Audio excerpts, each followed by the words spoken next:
Welcome back to Healthwise. We're here with Dr. Kim Dakin and all about ears. Doc, before the commercial break, we were talking about noise and damage to the ears. One of my things, that I guess a pet peeve or whatever, we try to tell the youngsters, now the fad is to roll your windows up in your car, ride with the music as loud as it can go, and till it vibrates the car, it vibrates the cars around you, it vibrates houses.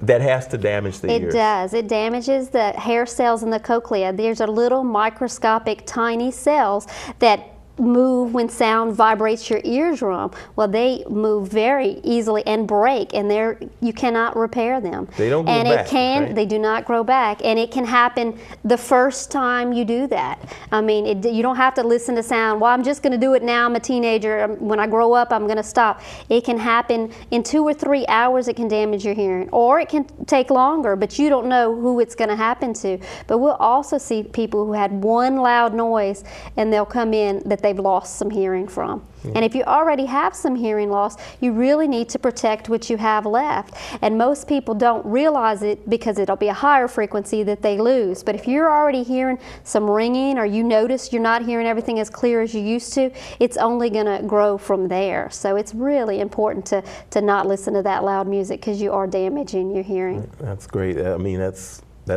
good information for parents. Tell your kids, don't sit in the car listening to the music loud like that, because you're damaging your ears. Also, as you can tell, sometimes I know I have sinuses real bad, allergies, living in this area. And that can put fluid on your ears, and it can affect your ears, and it can make you dizzy. So people do come in often saying, the ears are bothering you. Look, and you know right away that the problem is their congestion. You have mucosa in your nose, the same mucosa in your ears, and that fluid will build up in your ear and affect it, sometimes to the point where it needs to be drained. But usually if you address the allergies or do something preventative, you can avoid developing ear problems from your sinus and allergy problems. Do you see this in younger kids more than adults? We do. We do see the hearing problems more in babies, actually, because their ears are so small, it's much harder for them to clear the fluid than adults. And once they get fluid, it's easier for them to catch ear infections. But we do see a lot of balance disorders in the older people due to their allergies. Allergies can set off several diseases, one being Meniere's disease, which is an inner ear problem, and it helps you develop fluid in your inner ear because of those allergies. Wow.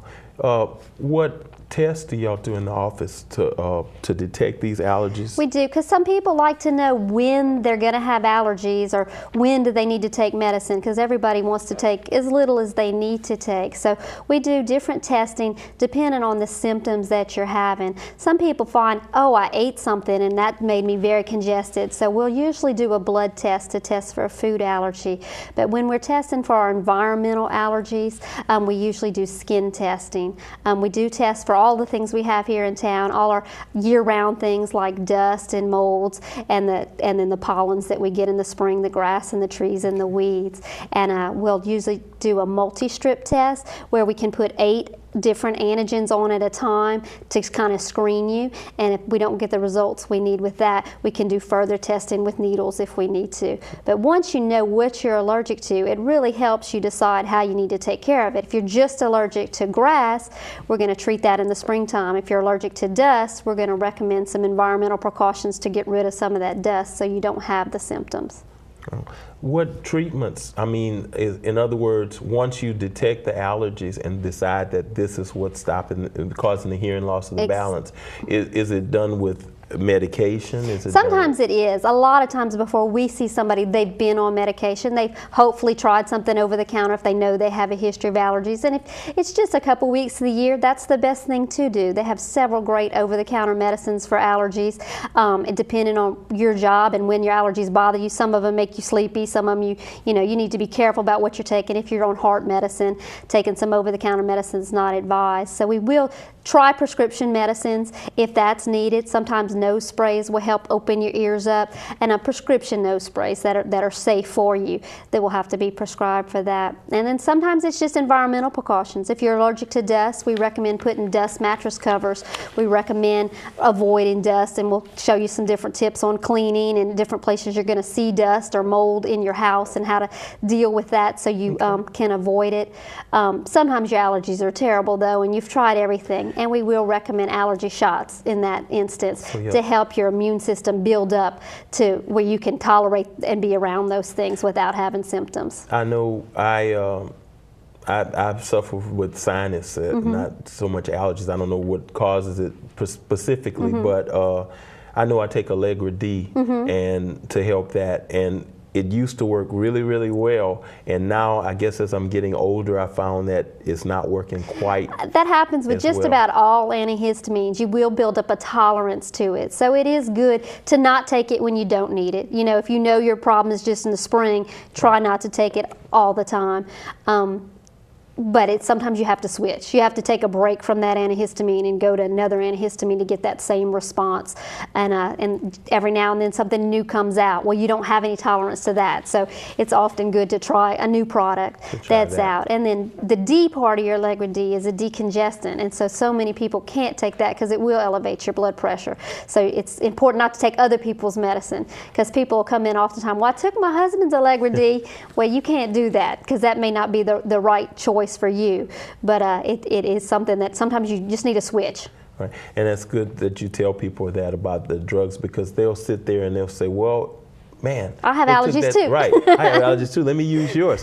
I know what you're saying about the Allegra D, because I did get to a point one time where I had to stop taking it because my blood pressure went up a little bit, not too much, but more than normal.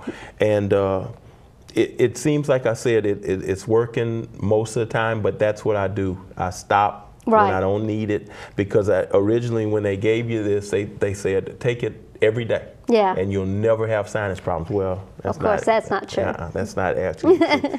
But I guess another thing I want to ask you about with allergies and sinus is that when someone comes in and I know I get what's called a sinus infection or whatever, that I guess I let it go too long or something like that. Do y'all work with people that have that? We do. One good thing to prevent it, people who do have allergies that set off their sinus infection, is you want to get the pollen out of your nose so you don't catch the bacteria that cause the sinus infection. So just rinsing your nose with some saline solution that you can buy over the counter will help with that.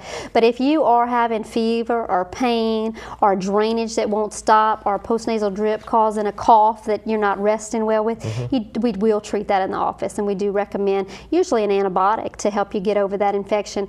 And if it's happening frequently where you're taking a lot of antibiotics, we'll sometimes recommend that you get a culture so you know that you're taking the right antibiotic when you take it, or you start doing something preventively so you don't catch it so often, and we'll treat those symptoms as well. Great. Well, we'll be back after this commercial with Dr. Dakin and All About Ears.